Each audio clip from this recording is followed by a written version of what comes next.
Bueno, vamos a ir entonces a nuestro pasaje de la Biblia. Estábamos en Marcos capítulo 9 y vamos a continuar yendo con el Señor Jesús. La semana pasada vimos un pasaje importantísimo en la vida de Jesús, bien, en su transfiguración en el monte. Allí habló a los discípulos más cercanos de de su segunda venida, de su plan para el futuro. Les enseñó un preview, les enseñó un poquito lo que sería eh, cuando él venía en gloria, ¿no? Y bueno, hoy continuaremos hablando un poco de ese tema, pero Jesús pues habla de más cosas y bueno, creo que va a ser muy interesante. Pero bueno, sin más, vamos a empezar orando, que el Señor nos guíe, ayude a aprender de su palabra. Y después entramos a lo que es nuestra sección del pasaje bíblico. Nuestro Padre, te damos tantas gracias por tu amor. Gracias por lo que has hecho en nuestras vidas esta semana. Gracias por traernos aquí. Pido que bendigas a cada hermano. Pido que nos ayudes a glorificarte. Pido que este tiempo en tu palabra sea de provecho para todos. Ayúdame a hablar claramente. Ayúdame a poder enseñar realmente lo que dice la palabra. Y que me des sabiduría. Te lo pedimos todo en el nombre del Señor Jesús. Amén. Muy bien, pues, si tenéis las Biblias, Marcos capítulo 9, y si no, pues lo tenéis ahí en la pantalla. Marcos capítulo 9 y continuamos en el versículo 30. Aquí estamos. A ver. Ahí. Bien, y bueno, empezamos sin más leyendo. Habiendo salido de allí, Jesús estaba... bueno, lo último que ocurrió, si os acordáis, fue Jesús ayudando, rescatando a un hombre endemoniado. Había una persona pues, que había sido afligido por un demonio. Jesús echa fuera a ese demonio. Los discípulos no habían podido, por mucho que lo intentaron, no pudieron ayudar a esta persona y Jesús les echó la bronca. En realidad, el problema es, no estaban suficientemente cerca de él, no estaban bien con Dios, bien, y no pudieron. Bueno, Jesús... Jesús terminó ayudar a esa persona, dice, saliendo de ahí, caminaron por Galilea, y dice, no quería que nadie lo supiese. Otra vez, bueno, esto ya lo hemos visto, yo creo que ya lo he explicado suficientes veces, ¿no? Jesús no quería que se amontonara la gente, no quería revuelos. Lo que quería hacer era enseñar sin estorbos, ¿bien? 31, porque enseñaba a sus discípulos y les decía, el Hijo del Hombre será entregado en manos de hombres y le matarán, pero después de muerto resucitará al tercer día. Lo que yo me imagino, bien, es Jesús intentando enseñar a los discípulos, intentando hablarles de cómo vivir, cómo lo que Dios esperaba de ellos, hablarles también de su plan para el futuro y cada 2 por 3 ser interrumpido por gente que quería ver señales, gente que quería ver milagros y gente que le estorbaba a no dejarle hacer lo que quería hacer. Aquí les dice, les explica claramente, ¿no? El Hijo del Hombre, Jesús, él mismo, será entregado, le matarán y después de muerto resucitará el tercer día. Bien, les habló de lo que le iba a pasar. Él sabía lo de su muerte, sabía que iba a resucitar y se lo contó. Pues dice, pero ellos no entendían esta palabra y tenían miedo de preguntarle. No entendían y tenían miedo. No sé, les daba vergüenza. Jesús les había como castigado, echado la bronca hace poco. No querían parecer ignorantes, no querían parecer que no entendían y hicieron lo peor en ese caso posible, ¿no? Callarse.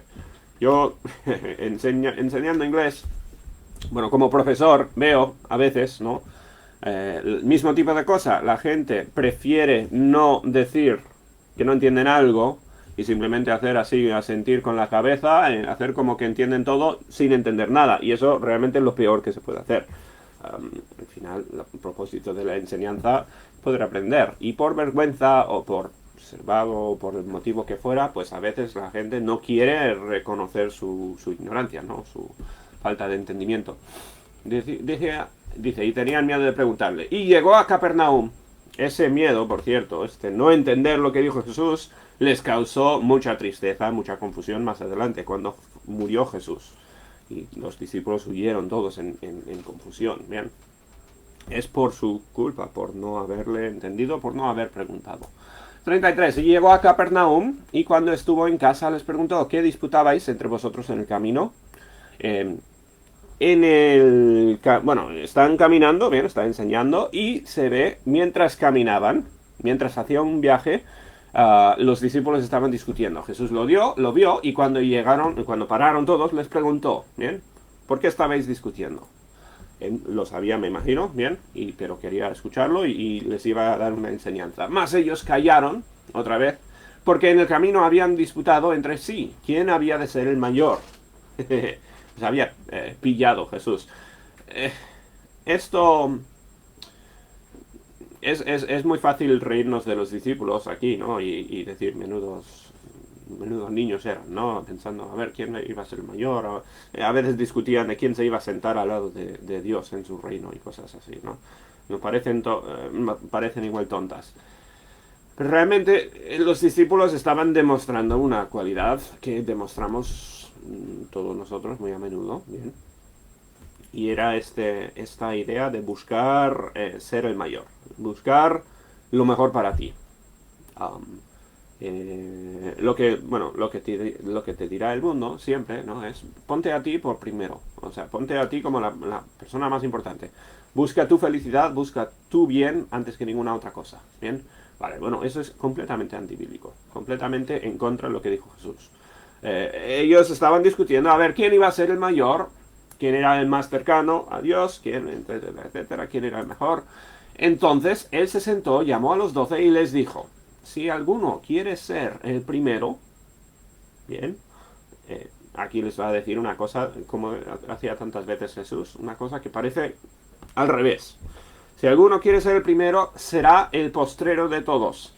El que se esfuerce para ser el más grande, el que se esfuerce para ser el primero, dice, será el postrero y el servidor de todos. Estaba hablando con alguien ayer que decía que creía en el karma, ¿no? Bueno, el que cuando uno hace algo malo, pues le vuelve a pasar a él, ¿no? Como karma y cosas así. Bueno, la Biblia no habla de karma, pero habla de justicia. Y Jesús aquí está hablando, bueno, de algo parecido. El que quiera ser primero será el postrero de todos. Y la idea, a veces en otros pasajes dice, será humillado. Y será el servidor de todos. Dice, y tomó un niño, ¿bien? Y lo puso en medio de ellos. Bien, dice que estaban en una casa, me imagino sería uno de los niños que vivía en casa. Sería un pariente, un amigo cercano, o sea, alguien que le había cedido la casa sería o pariente o amigo de él o de uno de los discípulos. Y dice, tomó un niño, lo puso en medio de ellos y tomándole en sus brazos le dijo, no sabemos de qué edad tenía el niño, bien, pero me imagino muy pequeño, le tomó en brazos. Dice, el que reciba en mi nombre a un niño como este, me recibe a mí. Y el que a mí me recibe, no me recibe a mí, sino al que me envió. Vale. ¿Qué significa esto de recibir? Dice, el que reciba en mi nombre a un niño. Bien, está hablando de ayudar. Está hablando de buscar el bien de un niño. Bien, y por muy poco importante que parezca ser, bien, muchas veces a los niños se ignoran, no se les ve como tan importantes, ¿no?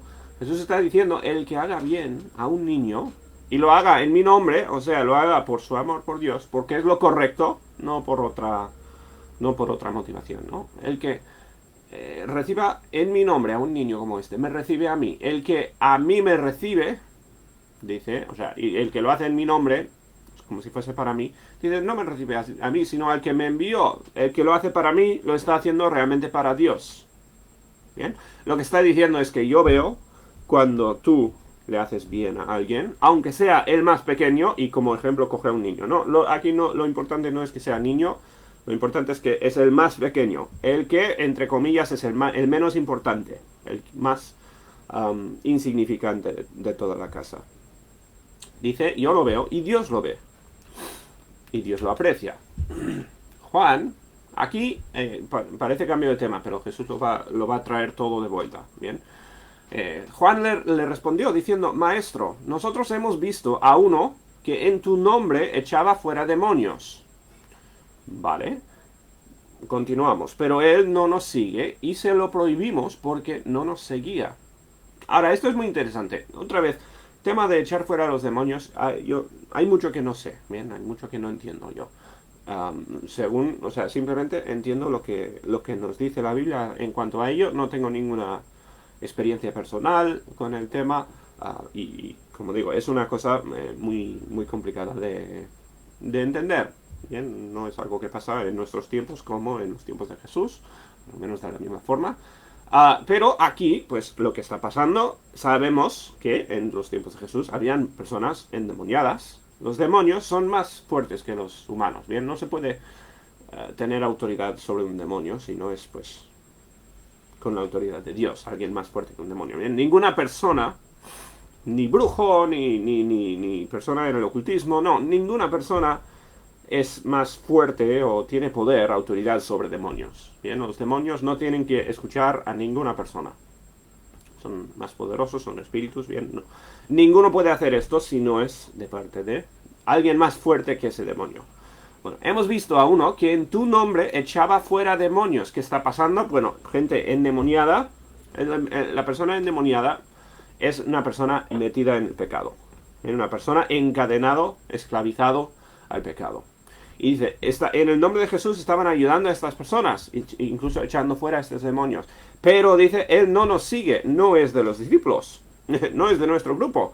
Y se lo prohibimos porque no nos seguía. Ahora, esto está está relacionado a lo que discutían los discípulos antes. Los discípulos veían, bien, que Jesús les estaba poniendo a ellos, les estaba dando prioridad. Jesús estaba intentando dedicarles tiempo. Vemos tantas veces, ¿no?, que Jesús se escondía de las multitudes, intentaba que no se hablara de él para poder dedicar tiempo a sus discípulos. Estaba invirtiendo tiempo en estas personas porque eran personas cercanas a él y Dios que lo tenía por importancia. Bueno, ¿qué pasa? Los discípulos se les había ido a la cabeza. Tan triste, con lo triste que es, ¿no? Jesús les había escogido como sus discípulos y eran orgullosos por ser discípulos. Eran orgullosos, así de sencillo. El orgullo es algo que nos toca a todos, bien, tan fácilmente.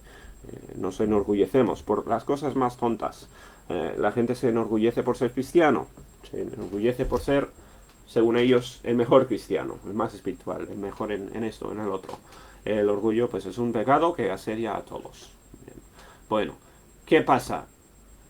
Juan y los demás, se supone, vieron a esta persona y dijeron, tú no eres un discípulo, ¿tú qué haces? Tú no eres uno de los 12, tú no tienes autoridad para hacer estas cosas, y dice, incluso se lo prohibimos, que es muy, muy triste, ¿bien? Porque, ¿qué pasa aquí? Estamos hablando de personas en necesidad extrema. Los endemoniados, como dije, eran personas sin esperanza, no podían luchar contra este demonio, bien, estaban completamente esclavizados. Habían personas ayudándoles en el nombre de Jesús, esto es, seguidores de Jesús desde lo lejos, no parte del grupo de los 12 que le seguían, pero eran gente que habían creído en Jesús, ayudando a estas personas, y se lo prohibían. Bien, ¿por qué? Porque querían que fuese un derecho exclusivo suyo. Los discípulos querían ser, pues, los que tenían autoridad sobre los demonios, como si fuesen ellos, y no el Señor Jesús. Muy triste lo que está contando aquí, ¿bien? Se lo prohibimos porque no nos seguía. Jesús dijo, no se lo prohibáis, porque ninguno hay que hace milagro en mi nombre que luego pueda decir mal de mí, ¿bien? Lo que está diciendo, o sea, la persona no está echando fuera al demonio. No es que estas otras personas ajenas tenían autoridad sobre los demonios, estaban haciendo cosas por su cuenta. Estaban invocando a Jesús y Jesús, Dios, era el que tenía autoridad sobre ese demonio. Ellos no podían hacer nada por su cuenta. Ninguno, dice Jesús, que haga milagro en mi nombre, luego puede decir mal de mí. No pueden haber milagros hechos con un fin malo. Es lo que está diciendo Jesús, ¿bien? A ver, hay trucos, sí, hay personas que hacen, que igual quieren aparentar hacer milagros, quieren engañar a la gente, sí, no, pero el que hace un milagro no tiene en sí poder para hacerlo, el milagro lo hace Dios. Nadie puede hacer un milagro y después hablar mal de Dios, porque Dios no haría el milagro. Dios es el que está obrando a través de esta persona, ¿bien? O sea, el milagro en los días de Jesús, ¿bien? Demostraba que estaban cerca de Dios, demostraban que estaban en el equipo de Dios, por decirlo así. Como digo, hoy en día tenemos los milagros, está tan lleno de gente engañosa, gente intentando engañar a la gente. Bueno, es un desastre eso hoy en día, ¿bien? Pero en los días de Jesús, pues, el que hacía un milagro lo hacía de parte de Dios. Ningún hombre puede aprender a hacer milagros por su cuenta, ¿no? Dice Jesús, están en nuestro equipo, están haciéndolo a través de mi poder. Porque el que no es contra nosotros, por nosotros es. Muy sencillo, ¿bien? Realmente, Jesús decía, hay dos equipos, hay dos direcciones. O vas en contra de Jesús o vas con Jesús, ayudando a Jesús. Estás haciendo lo bueno o estás haciendo lo malo. No puedes hacer tu propio camino. No puedes escoger tu propia cosa. Un poquito de bien, un poquito de mal. No, o estás con Dios o no estás con Dios. ¿Eres un cristiano o no lo eres? Así de sencillo, ¿bien? O está con Dios o está en contra de Dios. Son palabras muy fuertes, ¿bien? Palabras igual difíciles de escuchar. Y yo espero que todos nosotros pues entendamos claramente que estamos con Dios, ¿no? Estamos sirviendo a Dios. Porque si no es así, estamos en contra de Dios. Dice, y cualquiera que os diere un vaso de agua en mi nombre, otra vez, en mi nombre pues es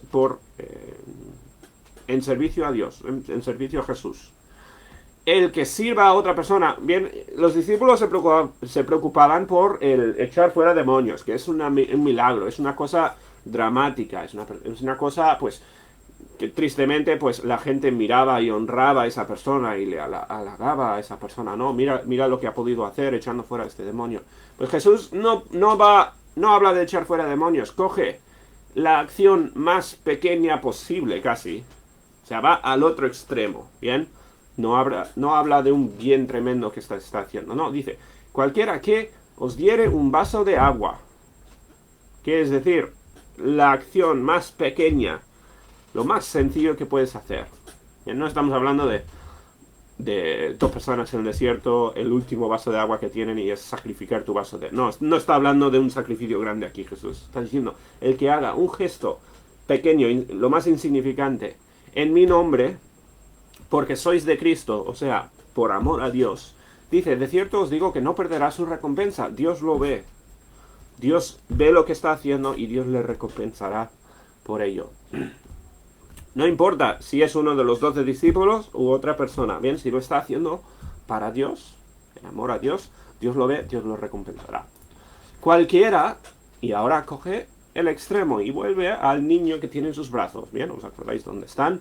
Dice, y cualquiera que haga tropezar a uno de estos pequeñitos que creen en mí, antes estaba hablando de dar un vaso a uno que sigue de Dios, a uno que sigue a Dios, no servir a un cristiano. Bueno, aquí dice, coge, en vez de coger la acción pequeña de dar un vaso, dice, coge la persona otra vez más mínima, más insignificante, el niño que tiene. No es por decir que un niño no es significante, ¿no? Pero coge a la persona, pues, que representa el menor valor, ¿no? Dice, cualquiera que haga tropezar a uno de estos pequeñitos, al más pequeño, ¿bien? Al que el mundo considera más insignificante. Y Jesús cogía a un niño. Yo creo que hoy en día se entendería mejor no con un niño, sino pues con una persona marginada. Una persona que no encaja en la sociedad, ¿no? Una persona que el mundo no va a llorar si desaparece. Evidentemente, hablando de cosas muy tristes, ¿no?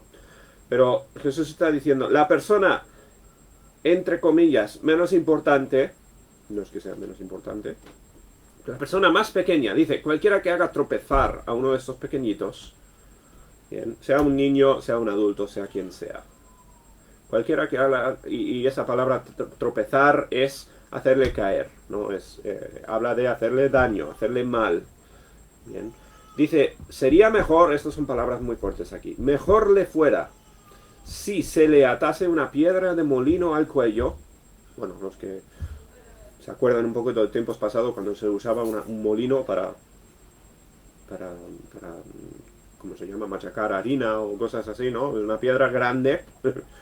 Se le atase una piedra de molino al cuello y se le arrojase en el mar. Bueno, castigo severo, no castigo definitivo.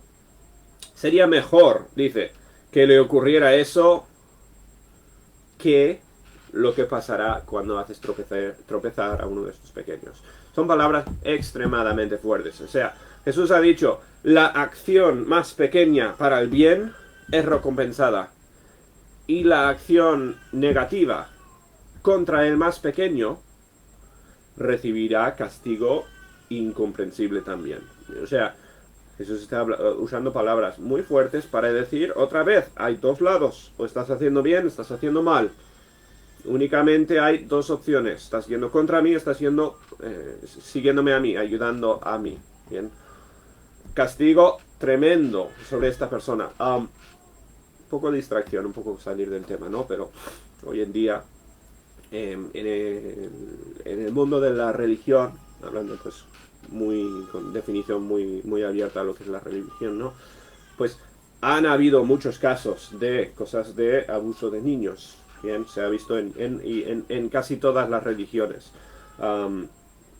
Abusos de autoridad, cosas así. Yo estoy convencido que eso no es nada nuevo a nuestras épocas. Eso es algo que habrá ocurrido a lo largo de todos los años. Habrá ocurrido en los tiempos de Jesús. Y quizás Jesús estaba pensando en algo así. Cuando hablaba de un niño. Bien, el que haga daño a un niño. Bien, y aquí dice, pues el que haga tropezar a un niño. O sea, no tiene que ser un daño grande, pero el que haga daño a un niño, especialmente un niño que cree en Dios, eso conlleva castigo terrible. Va a hablar Jesús un poco más adelante del castigo, ¿bien? Bueno, del infierno. Va a hablar Jesús del infierno. Pero extremadamente severo será Dios contra el que haga daño a otra persona. Y no es únicamente daño a niños, ¿bien? Coge el ejemplo de un niño, pero el que haga daño a cualquier persona, niño, adulto, la persona que sea, esto es el castigo, ¿bien? Y todo esto lo dice porque los que estaban echando fuera demonios en el nombre de Jesús estaban haciendo bien a personas necesitadas, estaban sirviendo, estaban haciendo algo para Dios. Y Jesús les decía, bien, no les condenéis, no les digáis que no. Dice, ahora, versículo 43, estos son versículos muy curiosos. Si tu mano te fuere ocasión de caer o pecar, bien, es lo que está diciendo Jesús, córtala. Vale, muy fuerte, muy bruto. Si tu mano fuere ocasión de caer, córtala. Mejor te es entrar en la vida manco que teniendo dos manos ir al infierno, al fuego que no puede ser apagado. Ahora, bueno, lo primero, Jesús, estoy convencido, no está hablando aquí literalmente, ¿no? Porque cortarla, o sea, hacerte cualquier daño físico, cortarse la mano o cualquier cosa, no cambia absolutamente nada del corazón, bien. Cortarse la mano a uno no le va a impedir a uno hacer pecado. Jesús está hablando un poco figurativamente para enseñar algo. Está diciendo, oye, es tan peligroso el pecado, es tan terrible el pecado. El pecado te lleva al infierno. Haz cualquier cosa para no pecar. Si tu mano te fuera ocasión de caer, córtala. Mejor te es entrar en la vida manco que teniendo dos manos ir al infierno, al fuego que no puede ser apagado. Bien, el infierno, pues evidentemente el lugar de castigo de Dios contra cualquiera que haya pecado. Mucha gente tiene la idea que el infierno es para los peores de los peores, ¿no? La escoria de la sociedad, los que han cometido asesinatos y cosas terribles, ¿no? El infierno es para el que haga tropezar a un niño, ¿bien? El que haga cualquier daño contra cualquier persona. El infierno es para el destino de esa persona. Bien, lo digo entendiendo que yo le he hecho daño a personas, yo he pecado contra otros muchas veces. Todos hemos cometido pecado que merece el infierno.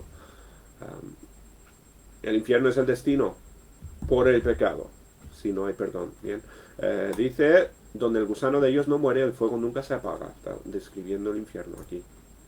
Y si tu pie te fuere ocasión de caer, córtalo. Está hablando de, o sea, algo muy extremo, ¿no? ¿Quién se cortaría el pie si no fuese absolutamente la última cosa? Bien.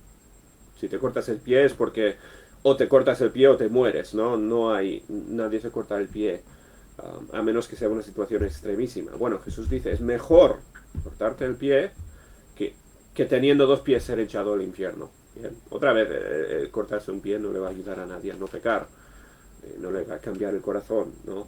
Es una forma de hablar. Al fuego que no puede ser apagado, donde el gusano de ellos no muere y el fuego nunca se apaga. Y si tu ojo, y se repiten, ¿no? Si tu ojo te fuere ocasión de caer, sácalo. Mejor te es entrar en el reino de Dios con un ojo que teniendo dos ojos ser echado al infierno. La mano, el pie, el ojo, bien, están describiendo pecados. Pecados que se cometen con la mano, con los pies, con los ojos, bien. Y uno dirá, ¿qué pecado se puede cometer con los ojos? Pues la Biblia dice, el que mira algo, el que codicia, el que mira a una mujer que mira a un hombre, bien, indebidamente, se puede cometer pecado con los ojos, bien. Es lo que dice la Biblia. Nuestra sociedad no lo llamará pecado, pero Dios sí, bien. Si tu ojo te fuera ocasión de caer, sácalo. Mejor te es entrar en el reino de Dios con un ojo que teniendo dos ojos ser echado al infierno, donde el gusano de ellos no muere y el fuego nunca se apaga. Porque todos serán salados con fuego, y todo sacrificio será salado con sal. Vale, esto que está diciendo aquí, los sacrificios, sabemos que era una parte de la cultura de los judíos. Los sacrificios eran cuando pues se quemaba un animal, bien, se mataba primero y después se quemaba. No estamos hablando de crueldad innecesaria, nada de esto, ¿no? Se sacrificaba un animal y se quemaba, bien. Bueno, la sal sirve simplemente para el gusto, no para que algo sepa un poco mejor. Y ahora, pues en tiempos de frío se usa para derretir el hielo y cosas así, ¿no? Bueno, hay que pensar en los días de Cristo, antes de las neveras, la sal era lo que preservaba, ¿bien? Y la sal no existía no se usaba por su sabor, se usaba para preservar la comida, para que no se echara a perder la comida, ¿bien? Y la sal lo que hacía era purificar, bueno, preservar, mantener puro, ¿bien? Dice, todos serán salados con fuego. La idea es, el fuego purificará o demostrará quién es puro y quién no. Todo sacrificio será salado con sal. Buena es la sal. Ahora lo explico todo al final del versículo, ¿no? Buena es la sal, más si la sal se hace insípida, esto es, si deja de preservar, ¿bien? Si ha perdido sus propiedades de preservación, ¿con qué la sazonaréis?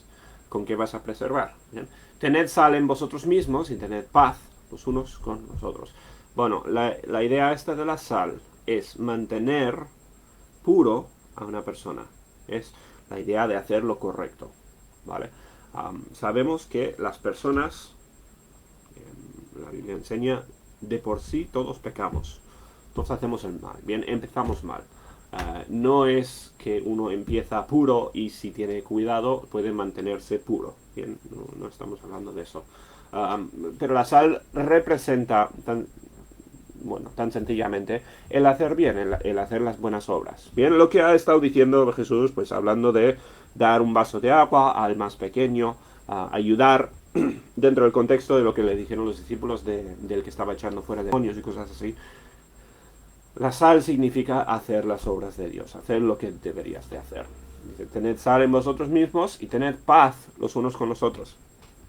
Tener paz es la bronca que Jesús les echa por cada uno queriendo ser el mayor. Bien, estaban luchando entre ellos diciendo, yo quiero ser el mayor, yo quiero ser primero. Somos los discípulos, somos los más importantes, los que estamos cerca de Dios, ¿no? Pero incluso entre los discípulos, quizás, no lo sé, no quiero acusar, pero quizás Pedro, Juan y Jacobo, que eran los que habían visto a Jesús hace poco, estas tres personas que habían visto la transfiguración, quizás decían, oye, mira, nosotros somos los discípulos más cercanos, nosotros somos más cercanos a Dios que tú, más importantes nosotros que vosotros, bien, quizás de ahí venía el problema, quizás no, quizás venía de otras partes, bien, pero el hecho es que estaban discutiendo entre ellos, y Jesús les dijo que no, que haya paz, bien, buscar el bien, estamos en el mismo equipo, estamos buscando a Dios, y es pecado ese orgullo.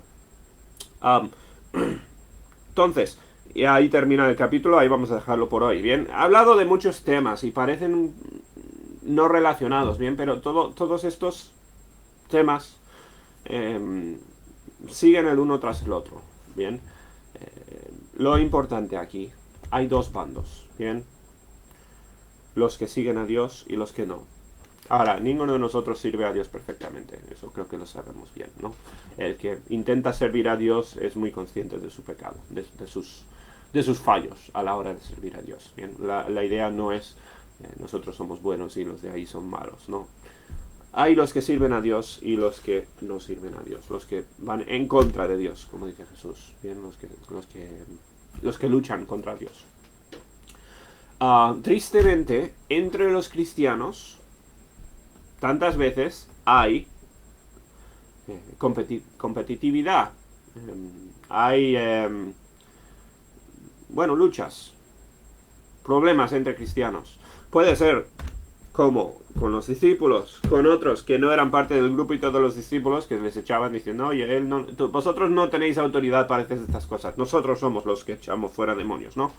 Olvidándose del pobre que estaba endemoniado, que estaba siendo ayudado por estas personas.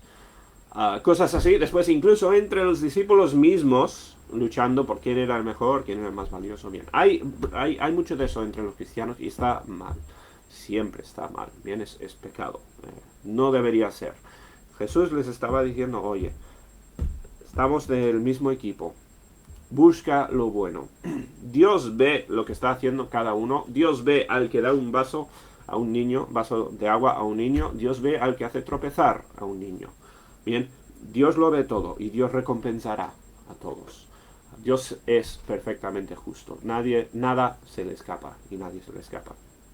Por lo tanto, dice, tened sal en vosotros mismos. Vivid conforme a lo que es correcto. Hacer lo bueno. Vivir para Dios. Habla de la importancia que es mantenernos puros. Bien, dice, cortarte la mano, el pie, el ojo, lo que sea, ¿no? Hablando de la importancia que es mantenerse haciendo lo correcto. Bien, y simplemente para terminar, o para añadir, entendemos, ¿no? Que ninguno de nosotros puede, por nuestra cuenta, hacer todo lo bueno. Nosotros necesitamos que Dios nos ayude, necesitamos que Dios nos transforme para que seamos realmente siervos suyos. Somos personas realmente malas sin su ayuda. Debemos orar, debemos pedirle a Él que nos ayude a serles siervos fieles.